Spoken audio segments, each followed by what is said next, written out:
مفتی طارق مسعود صاحب نے بھی چند دن پہلے کہا ہے کہ اہل حدیث زہر کا پیالہ پی لیں گے اور دلیل نہیں پیش کر سکتے کہ 3 طلاقیں جو ہیں وہ ایک ہوتی ہیں اور پوری امت ایک طرف ہے۔ اچھا یہ جھوٹ ہے۔ امام طحاوی رحمہ اللہ، آپ ان کی جو تاریخ ولادت اور تاریخ وفات ہے اس کو دیکھ لیں، میں بتانا نہیں چاہتا کہ وہ کس صدی کے ہیں، 3 کے 4 کے۔ امام طحاوی رحمہ اللہ نے شرح معانی الاثار، جس کو طحاوی شریف کہا جاتا ہے، اس کے اندر یہ بات لکھی اور بیان کی ہے کہ امت کے اندر 2 گروہ ہیں۔ جمہور جو ہے اکثریت کہتی ہے کہ 3 ہیں، اور کچھ لوگ ہیں جو کہتے ہیں کہ 3 طلاق جو ہے وہ 3 نہیں 1 ہوتی ہے۔ ٹھیک ہے، پہلی بات تو یہ ہے کہ یہ اختلاف امت میں چلا آ رہا ہے۔ دوسری بات یہ ہے کہ بعض مسائل میں کئی امام ایسے ہیں کہ جن کا موقف پوری امت کے مقابلے میں ایک ہوتا ہے، یعنی ایک ہی بندہ اس کو فالو کرنے والا ہے۔ آپ بدایت المجتہد پڑھ لیں، بعض ایسے ائمہ گزرے ہیں کہ جو کہتے ہیں کہ مساجد کے علاوہ جو ہے وہ اعتکاف بھی ہو جاتا ہے، اور اعتکاف جو مساجد کے علاوہ آپ کریں گے گھروں میں، مختلف جگہوں میں، وہاں پر عورتوں کے ساتھ شب باشی بھی ہو سکتی ہے۔ وَلَا تُبَاشِرُوهُنَّ وَأَنْتُمْ عَاكِفُونَ فِي الْمَسَاجِدِ، مباشرت کی ممانعت تب ہے جب آپ مسجد میں اعتکاف کریں۔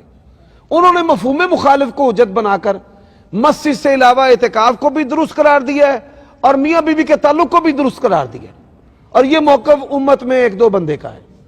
اسی طرح امام ابو حنیفہ کا موقف ہے کہ سورج کا سایہ بندہ کھڑا ہو تو 2 مثل ہو، یعنی انسان کا قد ہے 6 فٹ تو 12 فٹ ہو سایہ، تو عصر کا وقت شروع ہوتا ہے۔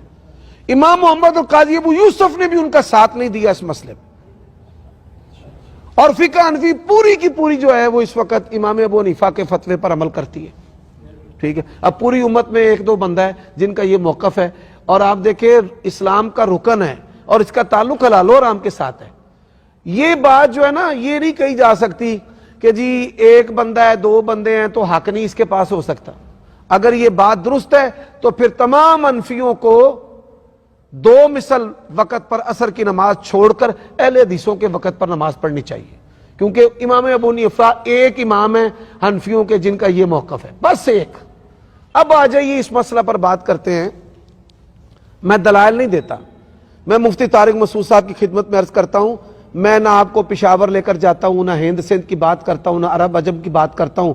آپ کے کراچی کے اندر ہی مفتی شفیع رحمت اللہ علیہ، جن کی تفسیر ہے معارف القرآن، بڑی معتدل شخصیت اور اتنے بڑے عالم ہیں کہ موجودہ تمام حنفی علماء کو ایک پلڑے میں ڈال دیا جائے، مفتی صاحب ان سب سے وزنی اور باری ہیں۔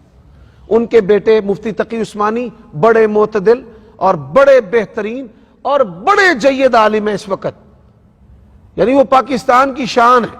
ان کے بیٹے مفتی تقی، میں نے پہچان کے لیے بتایا ہے کیونکہ مفتی طارق مسعود صاحب مفتی تقی عثمانی صاحب سے بڑی عقیدت رکھتے ہیں اور بڑا احترام اور بڑی ان کو ترجیح دیتے ہیں۔ ان کو پوچھا گیا تھا کہ آپ ایک ہی وقت میں کسی ایک شخصیت جو ہے اس کو ترجیح دیں تو کس کو دیں گے، طارق جمیل صاحب کو یا مفتی تقی عثمانی صاحب کو؟ تو انہوں نے بڑا خوبصورت جواب دیا تھا، طارق جمیل صاحب کو ساتھ بٹھا کر تقی عثمانی صاحب کے پاس چلا جاؤں گا۔ اچھی بات ہے۔ مفتی شفیع صاحب جو ہیں، ان کے پاس ایک جوڑا آیا جو نو مسلم تھا۔ ایک عیسائی مرد عورت نے اسلام قبول کر لیا، غلطی سے اس نے غصے میں 3 طلاقیں دے دی۔ اب علماء کے پاس جائیں، وہ کہیں 3 ہے۔ کس نے کہا مفتی صاحب کے پاس جاؤ؟ مفتی صاحب کے پاس گئے تو انہوں نے کہا 1 ہے۔